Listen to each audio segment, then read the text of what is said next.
तो दोस्तों मूवी की शुरुआत 1999 से होती है, जहां जोया के बचपन को दिखाते हैं और जोया अपने पिता के साथ फाइटिंग की प्रैक्टिस कर रही होती है। यहाँ पता चलता है कि जोया के पिता का नाम नजर है और ये लंदन में ही रहते हैं। नजर एक आईएसआई एजेंट है जो जोया को भी अपनी तरह ही बनाना चाहते हैं ताकि वो देश के काम आए। अब एक दिन जोया के पिता नजर अपनी कार से कहीं जाने वाले होते हैं, तभी उनकी कार ब्लास्ट हो जाती है और ये सब जोया की आंखों के सामने ही होता है, जिसे देखकर जोया शॉक थी। अब नजर के जाने के बाद जोया से मिलने आतिश रहमान आता है, जो कहता है कि तुम्हारे पिता मेरे गुरु थे, इसलिए वो जोया को आगे के लिए ट्रेन करता है और उसका मेंटोर बन जाता है। इसी के बाद से जोया आईएसआई में शामिल हुई थी। इसके बाद कहानी प्रेजेंट में आती है, जहाँ रॉ की चीफ मैथिली मेनन टाइगर से बात कर रही होती है कि हमारा साथी गोपी 2 साल से तालिबान पर नजर रख रहा था, पर उसकी कई दिनों से कोई खबर नहीं आई है, इसलिए हो सकता है कि वो पकड़ा गया हो और उसकी जान बचाना हमारा फर्ज है। अब इस मिशन का नाम टाइम पास रखा जाता है और टाइगर मिशन के लिए तैयार हो जाता है। इसके बाद टाइगर को गोपी की लोकेशन मिलती है और वो तुरंत उसके पास पहुंच जाता है, जहां वो लोग गोपी को बहुत ही बुरी तरह से मार रहे थे। अब जैसे वो लोग गोपी को जान से मारने वाले होते हैं, उससे पहले टाइगर वहां पहुंचकर गोपी को बचा लेता है और उसे अपने साथ ले जाता है। पहले तो टाइगर गोपी को रो के चौपर में बैठाता है और फिर उन सब का ध्यान अपनी ओर करवाने लगता है, क्योंकि ये लोग उनका पीछा इतनी आसानी से तो नहीं छोड़ने वाले। अब उन सबको ठिकाने लगाने के बाद टाइगर भी उस चौपर में जाने के लिए बाइक से भागता है, पर ये तालिबानी वहां तक पहुंचने वाला ब्रिज ही उड़ा देते हैं। जिसके बाद टाइगर किसी तरह से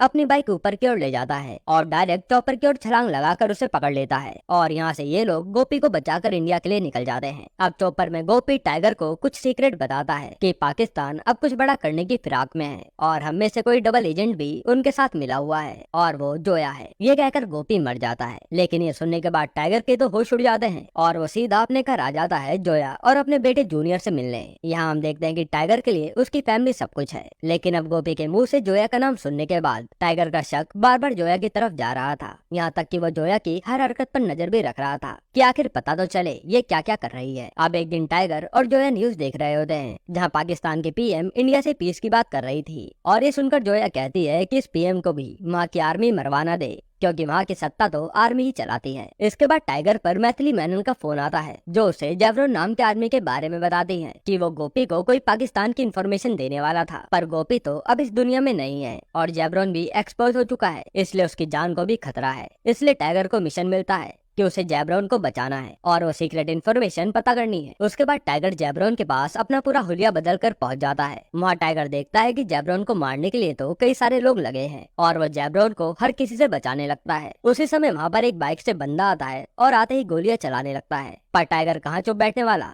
वो उस आदमी की बाइक पलट देता है और तभी हेलमेट हटता है और हम देखते हैं कि ये तो जोया है और उसे देखकर टाइगर भी हैरान था कि ये यहाँ कैसे आई। पर जोया टाइगर को नहीं पहचान पाती, क्योंकि टाइगर ने तो अपना हुलिया बदला हुआ था। अब टाइगर पहले तो जाकर जेब्रॉन को सेव करता है और फिर वो जोया के पीछे जाता है, जहाँ इन दोनों की लड़ाई होती है और टाइगर जोया को पकड़ लेता है और उससे कहता है कि हाँ, मरता हुआ आदमी सच ही कहता है। ये कहने के बाद टाइगर अपना फेस दिखाता है और तभी पीछे से कोई टाइगर को मारकर बेहोश कर देता है। अब जब टाइगर की आंखें खुलती हैं, तो वह अपने आप को बना हुआ पाता है और उसके सामने स्क्रीन पर आतिश रहमान आता है। टाइगर उसे देखते ही कहता है कि तू अभी तक जिंदा है, यानी ये दोनों एक दूसरे को पहले से जानते हैं। वहाँ हम देखते हैं कि उसके चंगुल में जोया और जूनियर बैठे हैं, जिन्हें देखकर टाइगर आतिश पर भड़कने लगता है। तब आतिश उसे 12 साल पहले की कहानी सुनाता है और हम फ्लैशबैक में देखते हैं कि उस टाइम पर इंडिया और पाकिस्तान का एक पीस समिट होने वाला था, ताकि दोनों देशों के बीच शांति रह पाए। लेकिन आतिश इस समिट के लिए बिल्कुल भी खुश नहीं था, क्योंकि उसका मानना था कि इंडिया से हाथ मिलाना उसके सामने घुटने टेकना है और वो जोया से कहकर इंडिया के आर्मी जनरल को मरवाना चाहता था, ताकि यह समिट न हो पाए। पर ये सुनकर जोया कहती है कि मैं तुम्हारी एजेंट नहीं बल्कि पाकिस्तान की एजेंट हूँ, इसलिए मैं ऐसा कुछ भी नहीं करने वाली जिससे पाकिस्तान पर आंच आए। ये सुनते ही आतिश अपने आदमियों से जोया को पकड़वा देता है, क्योंकि जोया उसके इस मिशन के बीच खतरा बन सकती है और आतिश का ये काम उसकी प्रेग्नेंट बीवी शाइना करने के लिए कहती है और आतिश भी मान जाता है। फिर हमें पता चलता है कि जोया ने किसी तरह से रो को इन्फॉर्म कर दिया था कि इंडिया के चीफ की जान खतरे में है और फिर टाइगर आर्मी जनरल को बचाने के लिए निकल जाता है, जहाँ शाइना इंडिया के जनरल पर हमला कर रही थी और वहाँ टाइगर शाइना को ही मार गिराता है। इसके बाद इंक्वायरी बैठती है तो पता चलता है कि ये सब आतिश रहमान ने करवाया था, जिसके कारण आतिश का कोर्ट मार्शल होता है और उसे जेल में डाल दिया जाता है। अब कहानी प्रेजेंट में आती है और आतिश अपनी बीवी और बच्चे का बदला लेने के लिए जूनियर को एक ऐसा इंजेक्शन लगवा देता है जिसका एंटीडोट अगर 24 घंटे में ना दिया जाए तो वो मर जाएगा। तब टाइगर कहता है कि तुझे काम क्या है ये बता,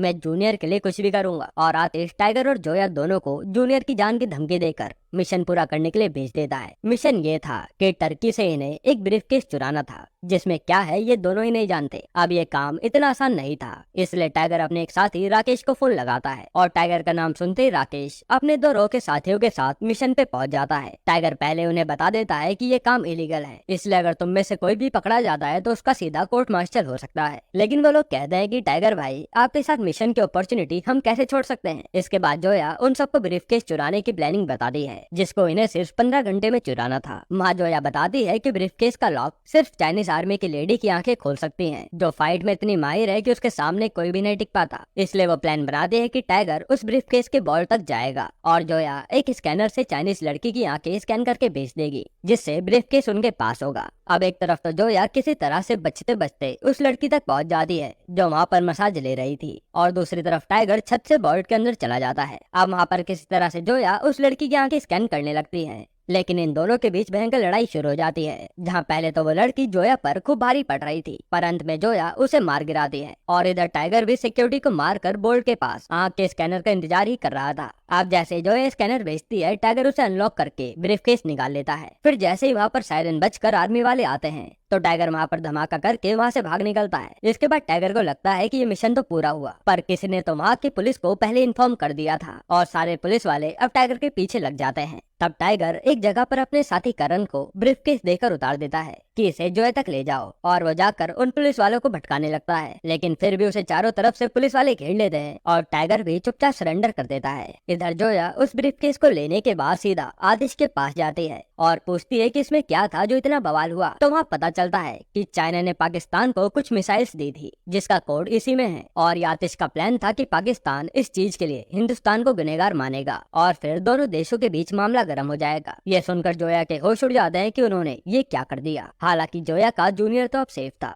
जिसके बाद अब टाइगर को पाकिस्तान के हवाले कर दिया जाता है, और यहाँ तक कि इंडिया की सरकार ने भी कह दिया था कि आप लोग टाइगर के साथ जो चाहो कर सकते हो। अब पाकिस्तान में आने के बाद टाइगर को वो लोग खूब टॉर्चर करते हैं, और वहाँ टाइगर किसी तरह से एक डिवाइस अपने हाथ में छुपा लेता है। इधर इंडिया में मैथिली मेनन राकेश और उसके साथियों से पूछताछ कर रही थी कि टाइगर तो पकड़ा गया, अब तुम भी जेल जा सकते हो। इसलिए मैथिली उनसे वो कोड वापस लाने के लिए कहती है। इसके बाद यहाँ जेल में टाइगर से मिलने आतिश आता है, जो बताता है कि पुलिस को मैंने ही बताया था ताकि तू पकड़ा जाए, बाकी वो कोड तो मेरे पास पहुंच गए हैं और तेरा जूनियर और जोया सेफ है। अब दोस्तों यहाँ पर पता चलता है कि आतिश से यहाँ के आर्मी चीफ मिले हुए हैं, और आतिश टाइगर को कहता है कि अब तुम्हें कल ही फांसी दे दी जाएगी, बस यहाँ थोड़ा सा और इंतजार करो। इसके बाद टाइगर वहाँ पर चुराई हुई डिवाइस से कोई जुगाड़ करके ब्लास्ट कर देता है और वहाँ से आर्मी वालों को मारकर भागने लगता है, लेकिन वो जाए तो जाए कहाँ, नीचे तो गहरी खाई थी। जिसके बाद उसे आर्मी वाले दोबारा घेर लेते हैं, और तभी वहाँ पर पठान की एंट्री होती है। पठान के आते टाइगर और पठान दोनों मिलकर पाकिस्तानी आर्मी को मजा चखा देते हैं और वहाँ से भाग निकलते हैं, पर ये आर्मी वाले उनका पीछा नहीं छोड़ते, और फिर एक पुल पर इन सब की धमाकेदार फाइट होती है और पठान और टाइगर सारी पाकिस्तानी आर्मी को मार गिराते हैं। इसके बाद टाइगर तो बचकर पाकिस्तान की ओर निकल जाता है और पठान वापस इंडिया, क्योंकि टाइगर को आतिश रहमान की प्लानिंग समझ आ गई थी। फिर टाइगर इस्लामाबाद में हसन नाम के लड़के से मिलता है,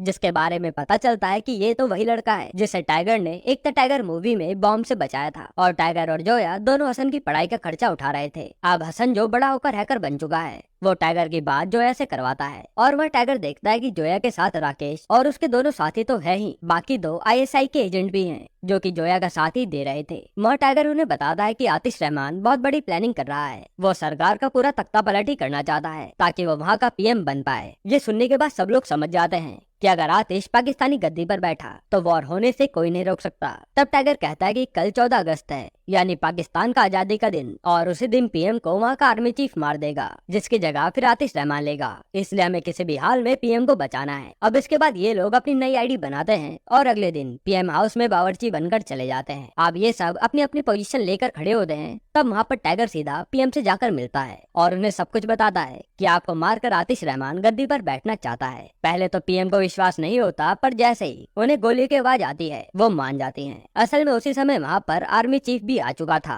पीएम को मारने के लिए। अब टाइगर वहाँ पीएम को बचाता हुआ बंकर में जोया और अपने एक साथी के साथ भेज देता है,